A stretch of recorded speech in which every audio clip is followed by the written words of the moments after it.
Well, if I got to get this book done in 6 to 12 months, I don't have time for this keynote, I can tell you that. I'm heading home. Well, it's great to be here and to see familiar faces back again. Really, I'm honored that you keep showing up. And we've got a lot of new faces, so I'm excited about that too. I love that we started with Peter Senge, because what many of you may not know is that Peter Senge was very pivotal in me getting started in this whole thing.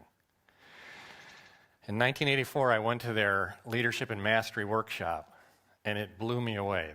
The integration between systems and systems thinking and personal mastery, when I saw what they were doing, I said, okay, now I know my place in this field. I know what I want to do. And much of what you see in the leadership circle actually is foundational to it, is all that work.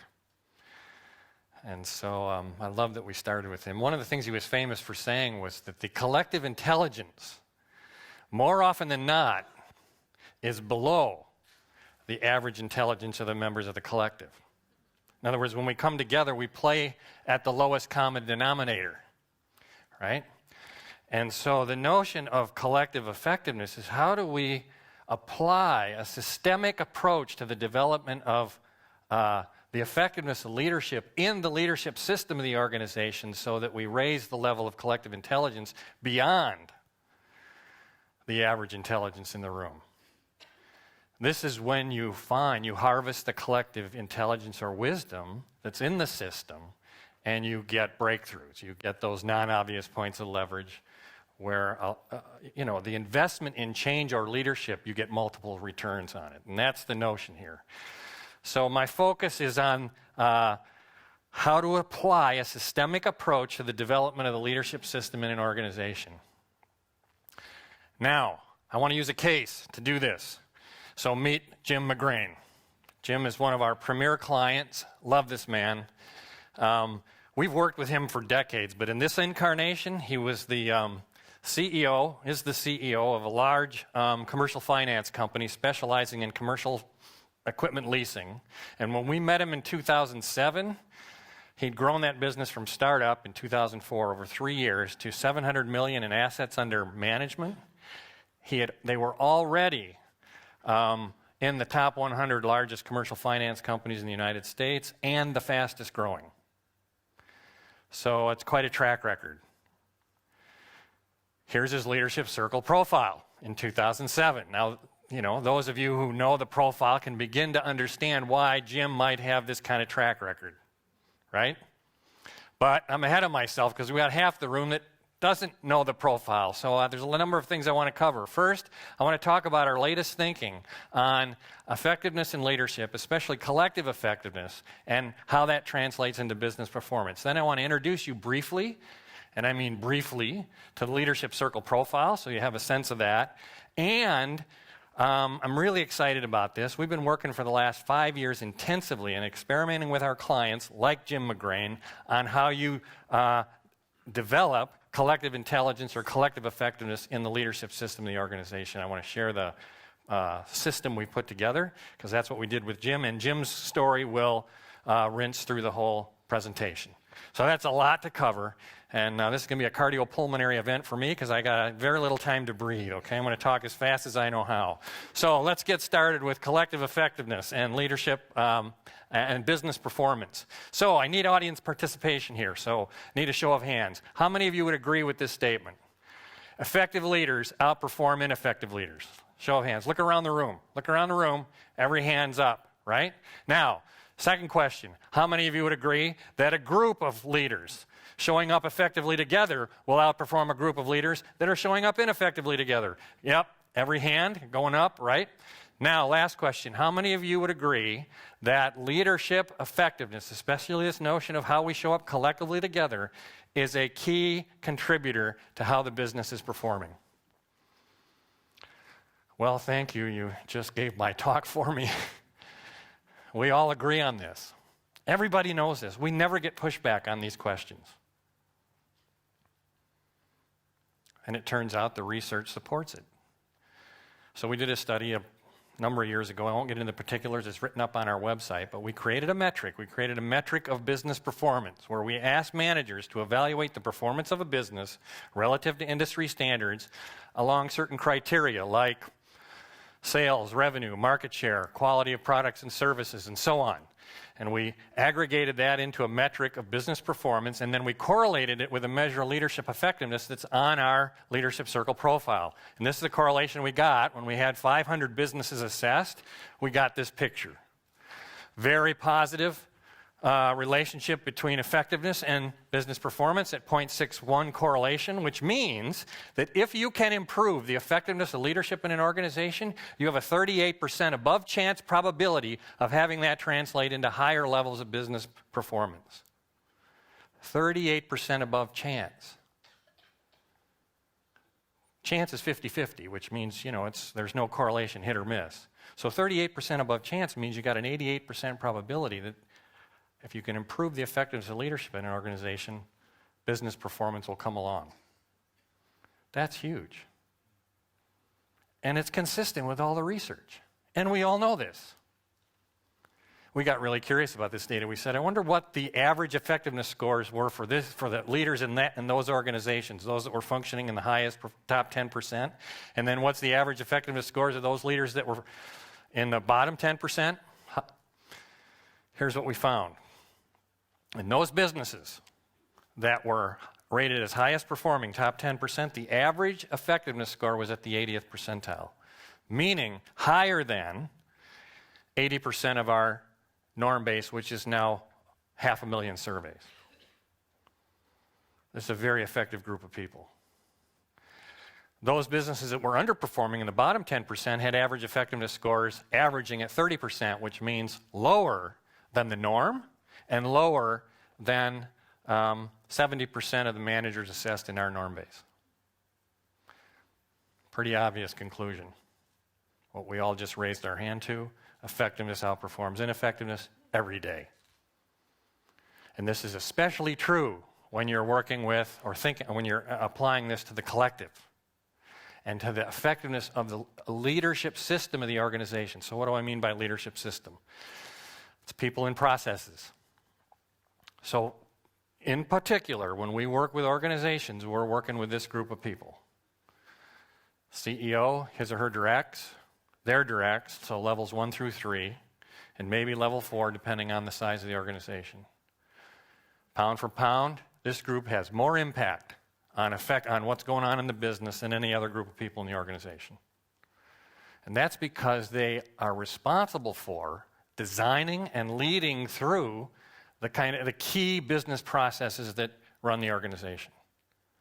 They're the keepers of this, right? So levels 3 and 4 are more focused on executing all this.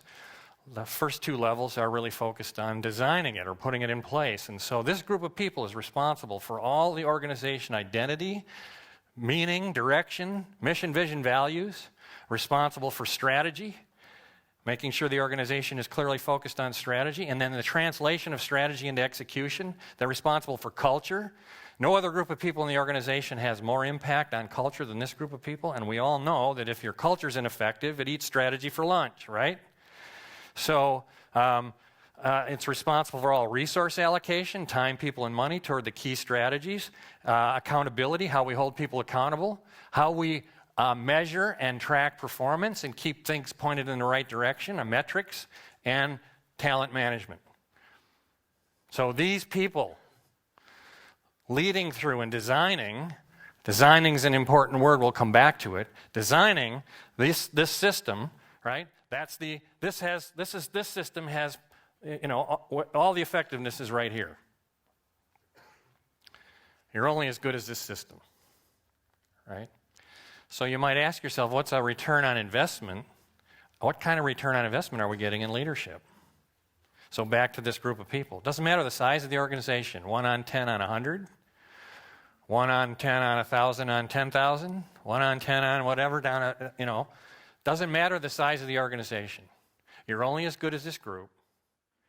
And the highest proportional allocation of resources It's higher in this group than any other group in the company. So time, people, and money, resource allocation to this group is higher proportionately than any other group in the organization, and they have the greatest impact. So highest impact, highest allocation of resources. What's the cost of ineffectiveness? Here. We think it's really high, actually. You don't have to look very far. You just go to the financial sections. What do you see when a business underperforms in its industry over a protracted period of time? What happens? We change out leadership, right?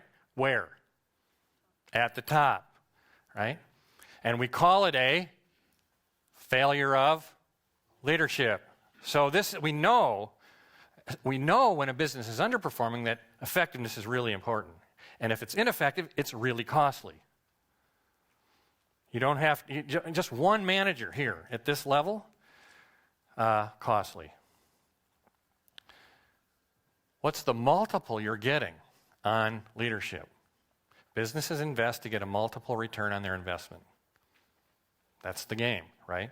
So, highest allocation of resources, greatest impact. What kind of multiple are you getting on that investment? Because it's huge. I know because I had a leadership organization grow up around me that became global. These resources are really expensive. You can't afford them when you need them. And so to get at this notion of multiple, we've launched a new metric. We call it the leadership quotient. And it's a simple idea. Leadership effectiveness divided by leadership issues or ineffectiveness, LE over LI. Leadership effectiveness divided by leadership ineffectiveness. So let's play with this and keep the math really simple. It's a little more complex than that, but just follow this, okay? So let's assume that your average effectiveness score is on a good measure of effectiveness is at the 50th percentile. Well, by default, that means that ineffectiveness is about 50%. So you can divide 50% by 50% and you get a leadership quotient of 1. Well, 1 times anything is the same, right? So it doesn't change. So the notion here is if you're running a leadership quotient of 1, you're in the hunt, you're normative, you're competitive, but leadership is not yet a competitive advantage. You're not getting a multiple. And numbers less than 1, you're actually running where leadership is a competitive disadvantage. So let's apply that to this research. Again, we're keeping the math simple here. So in our highest performing businesses, we had an effectiveness score of 80%, which means an ineffectiveness score of 20%, right? So 80 divided by 20, 4. Got a leadership quotient of 4. In our underperforming businesses, bottom 10%, you got a leadership effectiveness score of 30%, divided by 70, you get a leadership quotient of around 0.4. So this is a 10-fold difference between measured effectiveness in underperforming businesses and high-performing businesses, and it stands to reason. We're looking at the bottom 10 and the top 10. So we think this metric starts to approximate whether leadership is costing you or whether you're getting a multiple on it, and to what degree. 95% of the organizations we go into are not focused on collective effectiveness. It's a bold statement. So for example, we'll go in and ask the question, when was the last time you as a group of leaders, L1 through L3, in an organization, or maybe in the L4, took on a key business issue? One that cuts across all business lines and for which you have key metrics like quality, product quality, or customer satisfaction scores, so on. And you decided to move the needle on that over the course of a year, and in so doing, worked on and chose to work on how you could improve your effectiveness and the way you show up to lead the organization. When's the last time you did that? 95% of the time we hear, we've never done that. We should do that. We are focused on leadership, but it's more individually focused. And it's episodic. We do a workshop here, you go through a program there. Maybe this year we go off-site and work on something else. This is how we approach development by and large. It's non-systemic, it's episodic, it's individually focused rather than collectively focused. And we think that if we can shift that to collective focus, it's huge untapped potential. So how do we get at that? First, I want to outline some premises. Underlies all of our thinking. Well, the bottom line on that is we think effectiveness is conscious competence. So it's well-practiced or well-honed capability, competence, arising on a higher order platform of consciousness. The combination of the inner game and the outer game is effectiveness.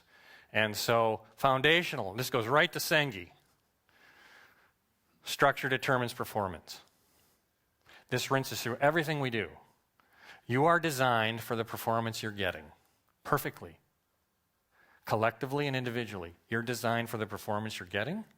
If you want to change the performance of anything, you change its design, how it's structured. It's a primary determinant of performance. Second, you are a structure. It's a crass statement, I think, exactly, to reduce it to that, but you have a body and a mind. You're a psychophysical structure. You think and you act. You have an inner game and an outer game that you're playing all the time. Mastery in anything, whether it's sports, martial arts, the arts, leadership, mastery in anything, is a well-practiced outer game and a very mature inner game. Most of our efforts at leadership focus on the outer game. We work on capability, competence, knowledge, experience, technical expertise, and so on. Very important. Has to be there. What we largely ignore is all that's going on beneath the surface that's actually running the outer game. So we think the inner game runs the outer game, and that's the lion's share of what has us either showing up effectively or not effectively. So the outer game we call your operating system, as a metaphor, and we'll get to that. Your internal operating system. It's comprised of a whole bunch of stuff. Your meaning-making system, how you take in reality, make sense of it.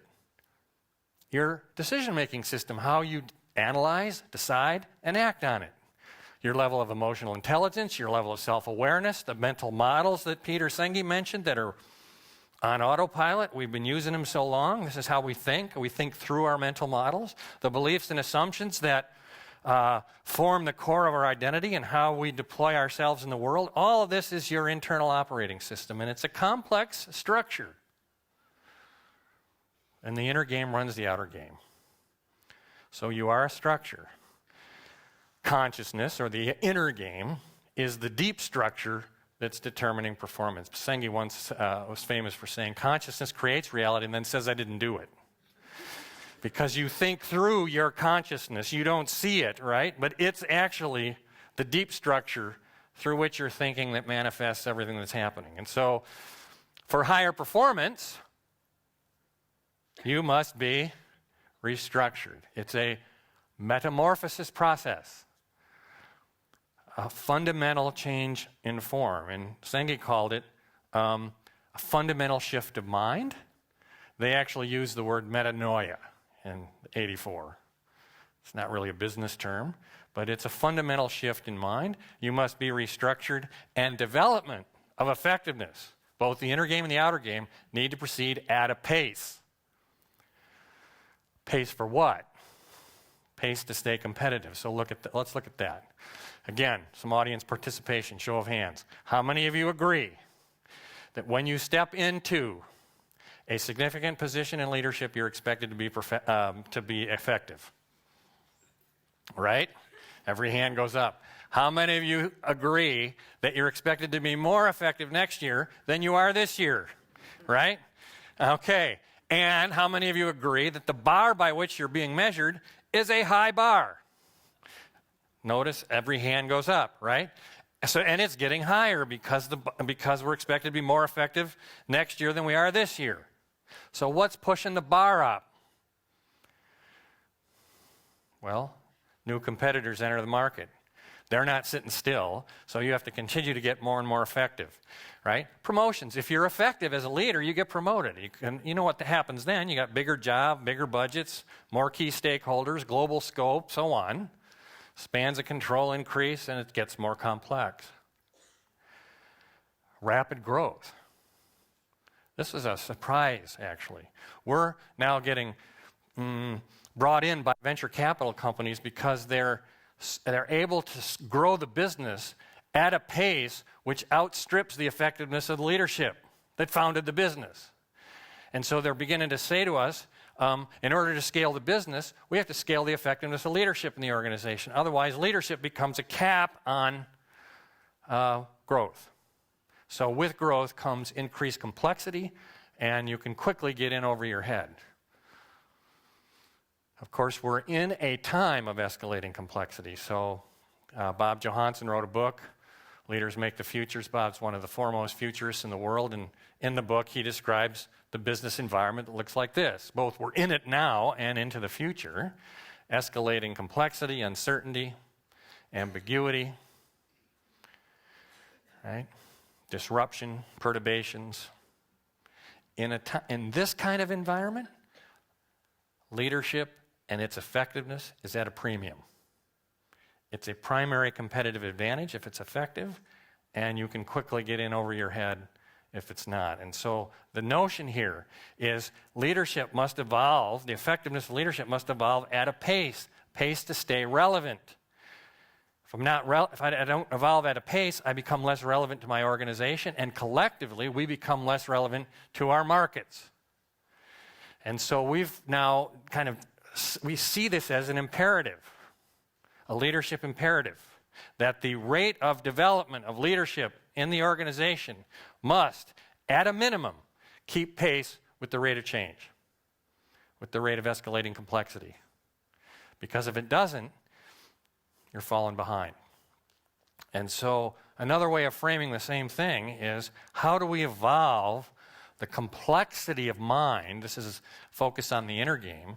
The complexity of mind of the leader to be as complex or more complex than the challenges we face. How do we evolve our collective operating system so that it's as complex or more complex than the challenges we face? Because if the challenges are more complex than we are, we can't lead.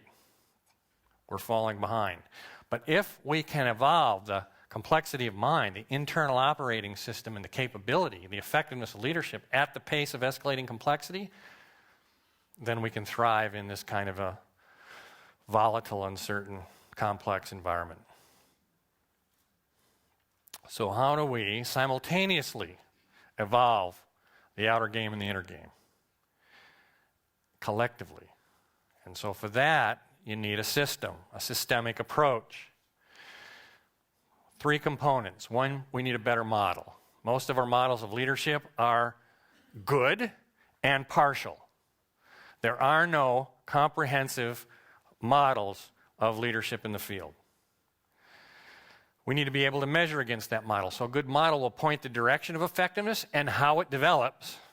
And then if you're measuring systemically, pre and post with pulse checks in between, you've got a system for tracking progress, and you need then a non-episodic, systemic, over time, well thought through structure. You apply a structure to restructure that shifts effectiveness collectively over time. That's what we've been working on. So, leadership circle profiles right at the heart of this, and it's a bigger model. When I got into the field, and Sengi was right at the start here, what I found was that the field is a random collection of really great stuff. Good research, good theory, all of it really strong and doesn't hold together. So it doesn't integrate. There are no overarching ways in which all this stuff comes together. So I got really curious about that, and I spent 20 years working on how the pieces knit themselves together into a larger framework of leadership effectiveness and how it develops. And that came together, and then I built the leadership circle profile. And the way we lay out results is in a circle, and it is a rendition of the model. The whole model's in the circle. So let's start. Let's take a look at it real briefly. We could say a lot here. I'm going to say just enough. Top half is labeled creative, bottom half reactive. This ties to one of the core models that's right at the heart of the leadership circle. The vertical axis is defined by all the research on stages of adult development. Now, when I ran into this framework, and it was late in the game for me, it was in the mid-90s, it reframed all my thinking about leadership. I pulled this mostly from the work of Bob Keegan at Harvard. He's one of the foremost researchers on stages of adult development in the world. And when I came across his work, I went, okay, I get what's going on. Because for the first time, we understand not only what great leaders do, but how it actually develops. What's going on in the operating system that makes it so extraordinary. And the basic premise is pretty simple. Mind, your inner game, can evolve. And if it evolves, and that's a big if, it does so by restructuring itself from one structure that gets certain patterns of performance to the next, which gets a higher order pattern of performance, to the next, which gets an even higher, so greater capacity to meet complexity. So we've labeled those three operating systems reactive, creative, and integral. Now, when I was here 3 years ago, I used this definition of consciousness, or the inner game, is the operating system of performance. And I like the metaphor of an operating system because we all remember what happened when DOS went to Windows, right? We were instantly, and some of you may be too young to remember that, but don't mean to insult you, but we were instantly able to take on more complex challenges with greater creativity and greater ease and greater mastery and so on. Now, I love the Mac, so, you know, it's a nod to Windows here. But they keep working on it, right? So we're at Windows 8 now. Because we know that with each evolution in the complexity of the structure of the operating system and the elegance that emerges the other side of complexity, we're instantly able to do more with less, to have greater capacity to meet complexity with greater intelligence, right? And so consciousness, the inner game, is a structure that evolves through stages. Consciousness is structure. It's the deep structure of performance, which determines performance. And if you want greater effectiveness individually and collectively, you must be restructured. Here's the research on it. We did a study with Notre Dame University a number of years ago. We put 90 managers through the best psychometric measure of stage of development in the field at the time. Right? So we went out and sourced the best measure we could find on what operating system are you running? How complex or evolved is it? And we then correlated that with measures of leadership effectiveness that are on our 360 survey, and this is the graphic, 0.75 correlation. This is a researcher's dream. We didn't expect to find this strong of a correlation. It's been replicated in other studies, but it still remains the first and largest study of its kind in the field. This is breakthrough. It changes how we think. If we get what it means, it changes how we think about developing leaders. So we got really curious about this. We said, what's the average effectiveness score of those leaders who are evaluated on the stage of development assessment to be functioning out of reactive mind? Average effectiveness score in this study of 90 managers was at 40th percentile. This is a leadership quotient less than 1. Not yet complex enough for the kind of challenges that leaders face. And here's the bad news. 80% of leaders, roughly, give or take, are functioning at a reactive level operating system. This is the leadership imperative. Development must proceed at a pace to stay relevant, which means if you can move it to the creative level of mind, you're likely to be functioning, in our research, the 65 percentile range of effectiveness. And while very few people do, if you can move that to the integral level operating system, you're going to have 90% effectiveness scores, according to what we're learning. The inner game runs the outer game. Most of our efforts to develop leaders, in our zeal to develop leaders, we go out and we say, what do they do? And we've done a great job of abstracting or pulling out all the key competencies. What we've missed largely is what operating system are they running that mediates that level of extraordinary performance. And so consciousness, or when we see extraordinary leaders, we're seeing a well-practiced outer game. Has to be, a world-class game, arising on a very mature level of consciousness, higher order platform of thinking. And that model's built right into the 360 survey. And so then you have the top half is creative, bottom half is reactive. And then on the left and right, you got task and relationship. This goes all the way back to the Ohio State studies in the 1950s, where they did a bunch of research on leadership, and they came out with only 2 variables explain most of the variation in effectiveness in leadership. And they concluded that you're either good on task or good on relationship, and if you can do both, you're going to be effective. So now we have a 4-quadrant grid here. You have to have one of those to be relevant in a business setting. So here it is. But it turns out you can plug into that grid all the best research on leadership and psychology and stuff that's evolved over the last 50, 60 years. So let's just quickly go around the circle. We have a dimension called achieving right here in the middle. This is the inner side of the picture. And this goes all the way back to David McClellan's work, all the way through Robert Fritz and all the work that's been done on focus on results, vision, purpose, strategy, decisiveness, execution, and so on. Systems awareness, Peter Senge, Marv Weisbord, Meg Wheatley, my partner Bill Adams, where they've been working on if you think systemically and you design systems for higher performance, you're going to be more effective. Peter Block, Kuntz and Posner, authenticity, courage, integrity. Turns out that's highly correlated to effectiveness in leadership. Self-awareness.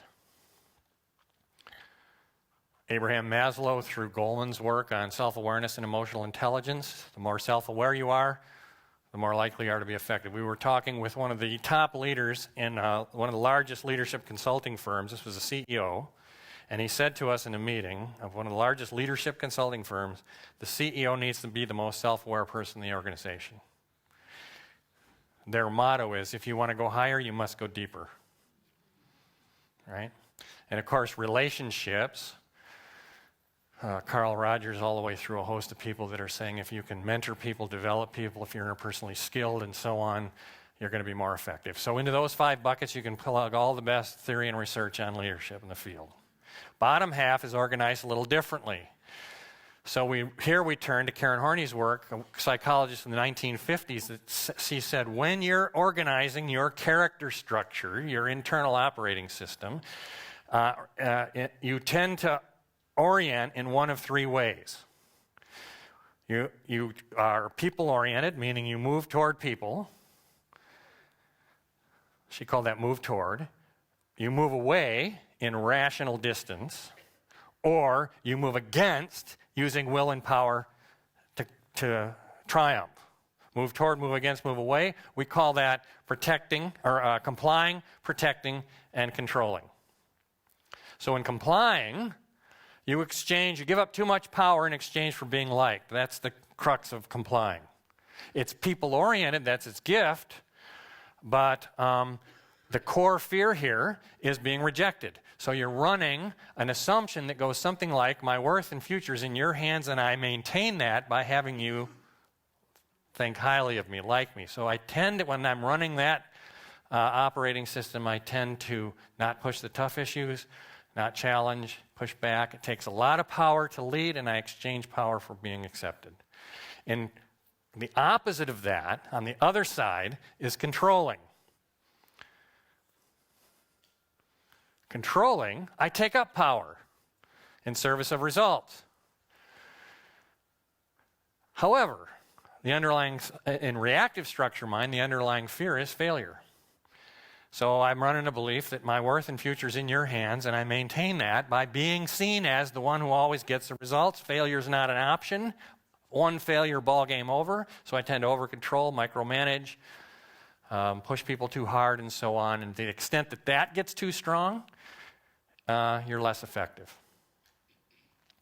Protecting, gift is rational. So complying, gift is people. Over on controlling, it's will and power for results. Rational capability, protecting. People in this category are usually very brilliant. And they're identified with it. Meaning, worth and future is in your hands. I maintain that by being the smartest one in the room and the one who can always find out what's not right. So if I overplay that card, I become analytical, critical, seen as arrogant, distant, aloof, and so on, and it hurts my effectiveness. So we use our gift in a reactive structure, and it has liabilities. That's the bottom half of the profile. Now, you can, into those three buckets, you can go to the cognitive psychology research where they've been working for years to identify the beliefs and assumptions that if you hold them will run behaviors that undermine your effectiveness.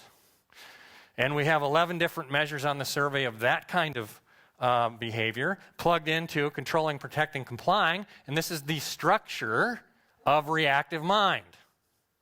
This is actually how it organizes itself at that level of mind. Top half, key competencies. We go to the research here. All the best key competencies you find on any good 360, they're highly correlated to effectiveness in leadership and business performance. Bob Keegan at Harvard, foremost researcher on adult development in the world, one of them, said, he made an amazing statement in one of his books. He said, if you read all the work literature, the good work literature on leadership, it all takes creative mind or higher to boot up. It doesn't boot up well on reactive level mind. It's not complex enough for all the ways we've described competency and leadership. And so if you look at what we've done here, we've mapped out the outer game at two levels of mind, creative and reactive, effective and ineffective, and the inner game. How is it organized? What are the beliefs and assumptions, mental models that are run in the inner game? So you can now start to very quickly get into a reflection, or that's very powerful, because you go right to the core organizing assumption that's running the whole pattern in your leadership. That's a non-obvious place of leverage. All right, so people are now saying this is one of the most, if not the most advanced models and assessments for developing leadership in the world. So let's quickly look at some research. How do these dimensions in the top half relate to effectiveness? Well, we got 500,000 surveys that say it's this. The average score in the top half of the survey correlated against the measure of leadership effectiveness. Basically at 0.93, it's saying if you can move the needle on your top half scores, it's going to translate into higher effectiveness as a leader. Very high correlation. Bottom half, the reactive styles, is the inverse of that. In other words, at a negative 0.6 correlation, pretty strong correlation, the stronger your scores in the bottom half, the more likely you are to be ineffective. Okay? And so when you put that together, what do we want? Higher scores in the top half and correspondingly low scores in the bottom half, right? So this is the ideal profile. This is what ideal would look like. Now let me tell you where we get this picture. I didn't just draw it. You know, it's almost too good to be true, right? And yet you're going to see some profiles that look like this, collective profiles that look like this today. This comes right off of our leadership culture survey, where we ask leaders a really interesting question. We say, we want you to describe optimal leadership. What's the kind of leadership that this is the question we ask, what's the kind of leadership that if it existed in the organization would allow you to thrive in your current competitive landscape and into the future? This is the picture they give us. This is 50,000 surveys aggregated. 90 percentile scores across the board in the top half. Leadership quotient, 5.3. Now, let's put this in perspective. We know that effectiveness outperforms ineffective. Everybody agrees. And we know what it looks like. This is the picture we get every time. Why would we settle for this? This is a leadership, this is one of our clients, this is their collective leadership picture, L1 through L3 in the organization. And they worked on it, and they moved the needle. They got from a leadership quotient of about 0.5, which is quite low and a competitive disadvantage. They moved it to 0.8, but not at a pace that ensured relevance in their marketplace. A very high-tech business, and they continued to lose market share and revenue, and made a decision that in the best interest of the shareholders, they should sell the company. We see this all the time in our work. The relationship between the collective picture and what's happening in the business. And so this is where Jim's story gets really interesting. So let's start turning our attention back to Jim. So this is his leadership profile. Now that you understand it, you can see immediately why he might have the track record he has. Right? High scores in the top half, low scores in the bottom half, leadership quotient of 2, getting a multiple of 2 on his leadership. All right? Here's how we now calculate it. A little more nuance to the calculation. So LE over LI, leadership effectiveness divided by leadership issues. We take the average score in the top half, we divide it by the average score in the bottom half. So Jim's running 93 percentile scores across the top half with leadership ineffectiveness or reactive scores at 46% in the bottom half, and that ends up calculating a leadership quotient of 2. Let's put that in perspective. So that's Jim's profile. Remember this research? Bottom 10, top 10, highest performing businesses, lowest performing businesses. Here's the picture, collectively, of the lowest performing businesses, bottom 10%. Leadership quotient of 0.35. Here's the picture, the highest performing businesses, leadership quotient of 2.1. If I go back and forth, the conclusion's pretty obvious, right? In underperforming businesses, they're running reactive level operating system. In the highest performing businesses, you've got creative competencies really abounding, right? Now, Jim's profile, leadership quotient of 2. So Jim, the assumption we'd make about Jim is that he's in the hunt here. He's one of these top 10 highest performing leaders. Remember this research? Relationship between stage and effectiveness? So we got curious. What's the leadership profile look like of those leaders that were running creative mind or higher on the stage of development assessment? Here's the picture. It's about 25 leaders in this group that were assessed on the stage of development assessment to be creative or higher. This was their leadership circle profile collectively. Very extraordinary group of people. If you look at Jim's profile, looks kind of similar. Lower leadership quotient because Jim's running a little higher reactive scores. When leadership gets really post-conventional, really high order mind, the reactive scores we see drop away. They're running completely out of these key competencies without much reactive tendency going on. Jim's got a little bit of that left, so he's in the hunt. He's top 10, highest performing, and he's probably creative to integral level leader. That's Jim. All right, so back to the story. When we started working with Jim, he was 3 years into his startup. I told you, the fastest growing, one of the largest companies in the United States, $700 million under assets, assets under management. And we did the leadership circle stuff. We did a whole 3 days with the leadership team. It went really well. They were very appreciative, and then they went on to see episodic leadership. This is how we think about it, right? They went on to say, thank you very much, go create the business, right? We didn't get back involved, really, until 2011. So here's what happened in between. Well, we all know what happened in the markets. Meltdown, huge dislocation in the financial services industry, and to capitalize on that, there was opportunity in that, Jim and his team turned to the capital markets. And in the process, they were purchased by a VC private equity company. right? And they thought it was a marriage made in heaven. It was a marriage made in hell. We don't have leadership circle profiles on the VC company management, but from everything we've heard, highly reactive, highly autocratic, highly controlling, and they drove this business. They sat on Jim and his team. They drove it into the ground. So assets under management fell from 800 million down to 500 million, and originations, new business, went from 400 million a year, new business, down to 135. As this unfolded, the venture capital company pulls the plug on the funding. So in 2010, Jim finds himself and his team finds himself going out of business, and they're selling off their portfolio.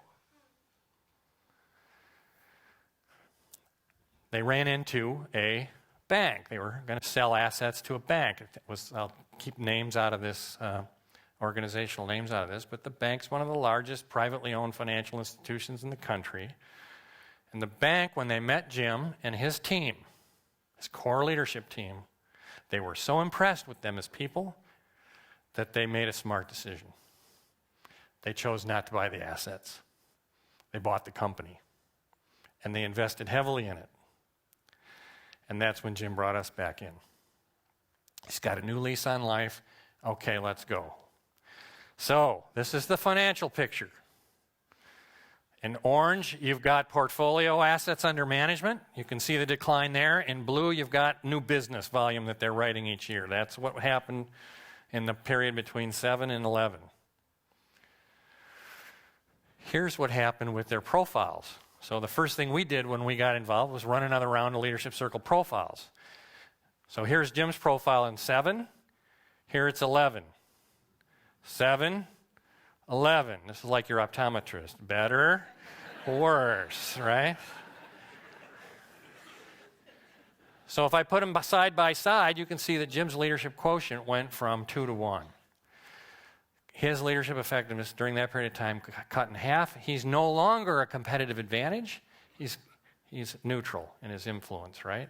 So this was a huge wake-up call for Jim. Huge. Now, get this story. He got his results about a week before my partner Bill Adams went out to meet with him and talk to him about his results. In that intervening time, he'd had over 40 one-on-one interviews with his key leaders in the organization. He asked a very simple question. He put both profiles on the table. He said, what happened to me and what do I got to do about it? How many leaders do you know that are that committed to their own effectiveness? Right? So everybody agrees effectiveness outperforms ineffectiveness, but when you ask, how effective are you and how do you know? Or when you ask how much of your time and attention, personal and collective, goes into a strategy of developing leadership, those questions become interruptions. Jim's the opposite. He comes to the conclusion, I'm the problem. At a time when my leadership was most needed, I slipped into reactive. Now, he has more conclusions. We'll come back, but I got to show you the rest of the picture. So here's the senior team in 2007. This is Jim's core team. We've pulled out the individual contributors, so this is the group of 5, 6 leaders that run the organization. Here's 2007. Here's 2011. So they've slipped even further into reactive and more toward complying, which means they're complacent, right?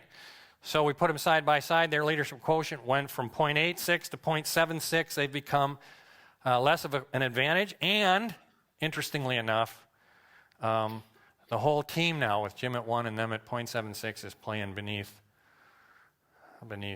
So collective intelligence, beneath the average intelligence in the room. Here's the group beneath them. We now started to include them. This is levels 3 and 4 in the organization, about 30 managers. This is their average profile.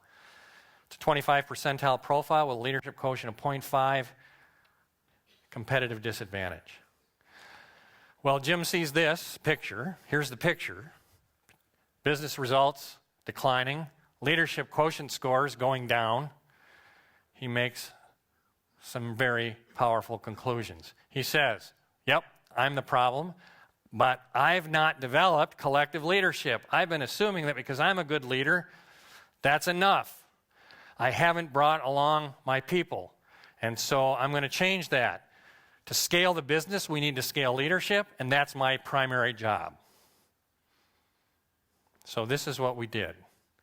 Jim went to work with us. We've been working this out with our clients. We developed with him what we're now calling a leadership development system, a leadership system. I'm going to overview this really fast just to give you a sense for what we did with Jim. So this is the system.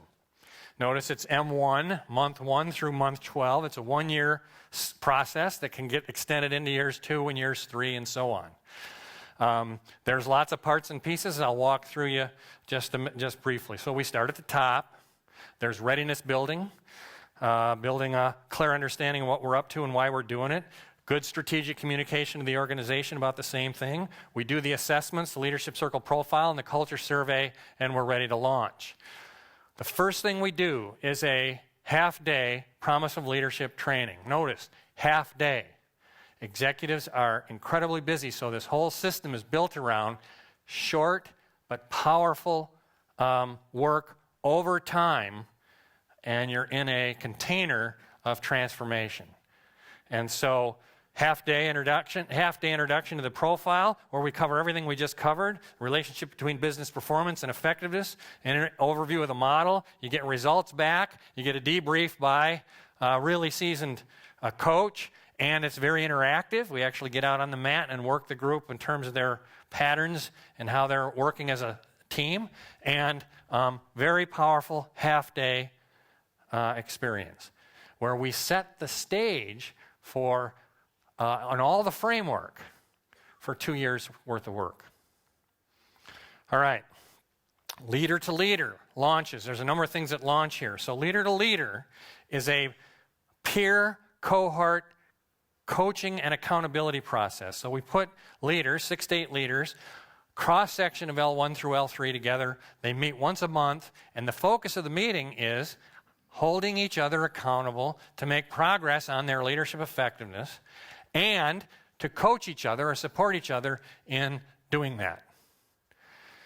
It's facilitated either virtually or face-to-face. And in each session, there's a content teach. It's very short, it's very hard-hitting, very powerful, work the inner game, the outer game. There are experiments as homework assignments, and so people are coming back the next month with, here's what's going on in my efforts to be more effective and what I've learned from my experiments.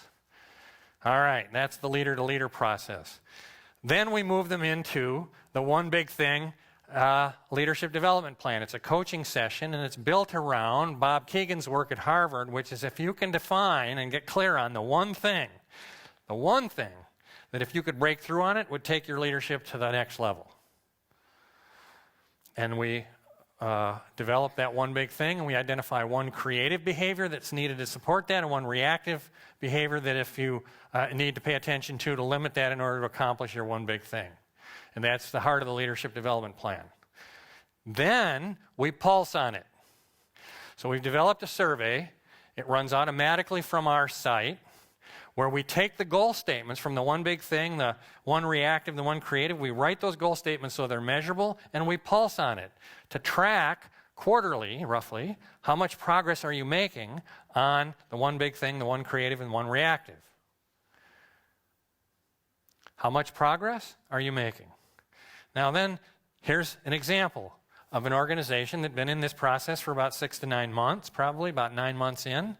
These are improvement scores collectively. So 90% of the managers going through this process are showing some to significant improvement. If we look at the performance scores, over here, the one big thing, performance scores, on a rating 1 to 10, they've moved from 5.25 to 7.36, over 2 points. That's huge. On the effectiveness score, they go from 3.86 or 3.68 to 4.22. If you know the percentiles associated with that, it's like moving from 35 or 40 up to 65 percentile. So these are big shifts in measured performance over a course of a short period of time. So the pulse results are then plugged into the leader-to-leader session. So you're bringing in whether or not you're making progress, and that supports the conversation. So it's a whole system approach here. We also have an authentic leader 2 or 3 day session. We plug this in wherever it makes sense. It's a hard-hitting 3 days, 2 days, or 3 days where we go deep on all this stuff we've just talked about. And when we do it, because we're doing it with a whole leadership system, collective intelligence pops. It's a powerful. See, you've laid all the foundation here, and so when you insert this in, it just really takes off. So that's the system. That's what we did with Jim. So notice what we're doing here. We're working the whole leadership system all at once, L1 through L3, and the development conversation is happening inside the business conversation. Most of our efforts at leadership development separate those two. We're off doing development. Struggle to relate that to how it relates to the business. This is not an issue. In these leader-to-leader groups, they're bringing in their real business issues, and they're looking at it from the perspective of how do I need to get more effective in order to handle that. Furthermore, the business issues have to do with the leadership system in the organization, so they're actually raising the key issues in the organization and working on them collectively. So it's working the whole system all at once.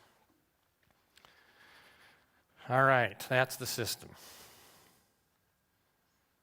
Back to Jim. Here's the situation we found ourselves in 2011. Jim's profile in 2011, Jim's profile in 2013. 11, 13. If you're tracking this, you can see a significant reduction in controlling scores, showing up in relating, and everything else coming along for the ride. This is a major move for Jim, and if you put him side by side, he's got a leadership quotient of 2 again. He's back in the serious competitive advantage with his leadership. Senior team, core team, reporting to Jim. 2011, 2013. 11, 13. Look at that move to the creative across the board, but specifically they're reducing heavy and complying and showing up as leaders. Leadership quotient scores go from 0.76 to 1.6, more than double, slightly more than double. This is huge. They've gone from a competitive disadvantage in their collective intelligence, collective effectiveness, to a serious competitive opportunity here, or capability. Now the next group, levels 3 and 4 in the organization, here's what happens. 11, 13. 11, 13. So they go from 0.5 to 1. They've doubled their effectiveness. They're not yet at a competitive advantage, so there's more work to do here, but they're not a competitive disadvantage. This is now a fairly effective group of people. They're in the hunt. So the whole leadership system now is playing at a level 1 or higher. Here's what happened in the business results during the same period of time. Assets under management went from a low of $500 million, 500 million, to $2 billion in assets under management over the next 3 years or so, quadrupling their business. Originations went from a low in 2009 of 135 million to almost 1.4 billion in new business. Huge turnaround in the business performance. Leadership quotient scores parallel it. So you got Jim there on the top, the team below him, a senior team, and then in green is the... This is what we see. This is the relationship we see. This is a story, really, of what ineffectiveness looks like and does to a business. It's not only Jim and his team's ineffectiveness, but the kind of ineffectiveness that was coming down from above. What that does to a business, if you can turn that around, this is what we see. We had an extraordinary day with them last year where we took their leadership circle profiles, put them on the wall, and then on flip chart paper, talked about and wrote down what was going on in the business during those periods. So they actually literally took a day to look back over a 6-year history on the relationship between what was happening in their business and how that was showing up in their leadership, and vice versa, how we were showing up collectively and what was happening in our business. It was an extraordinary conversation. This is what Sengi means by learning organization. But they're not done, see? There's a lot of opportunity yet here. So that's the next, we're into the next round, right? And the story continues. If Jim were here, and we wanted to put him on video and have him, but the day that we had scheduled for the video shoot, he canceled because he wasn't feeling well. If he were here, he would say this: "You've cracked the code. I've never seen anything like it." He's told us this many times. "I've never seen anything like this." Now you got to put that in perspective. Jim, when I met him, in the first 15 minutes, I realized that he'd had more up-close work with senior thought leaders in our field than I had. He's a serious practitioner of how you design organizations for high performance. You've cracked the code. I've never seen anything like this. You've positioned us for the success we've achieved, and we couldn't have done it without you. That's what he would have said. Unfortunately, he wasn't feeling well, and he continued to not feel well. He admitted himself to the hospital a few weeks later, and he never came out. Jim ran into a very rare and incurable blood disorder, and it took him down really quickly. He passed about 2 months ago. And so the story continues. So when my partner Bill was there, or just after he died, the leader who's taking his place said, "Well, we're going to find out now if we're really serious about collective effectiveness." Another leader on the senior team said to Bill, "When we get around emotionally to clearing out his office, I really don't want anything from his office, but what I do want is Jim's original leadership circle profile.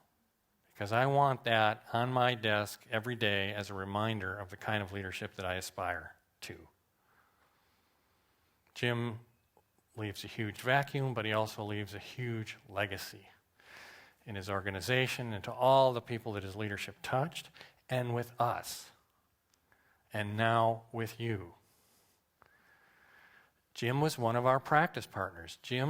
We learned as much from Jim in all this and his organization as he did from us. This is how we do our work. We practice together on each other. We learn together. And so we intend to carry on what we've learned from him and his legacy. So I want to just close with a short tribute to Jim McGray, an extraordinary leader. And you're going to see when I do this some quotes. They come off of they're verbatims off of his Leadership Circle 360s over the years. I give you Jim McGray.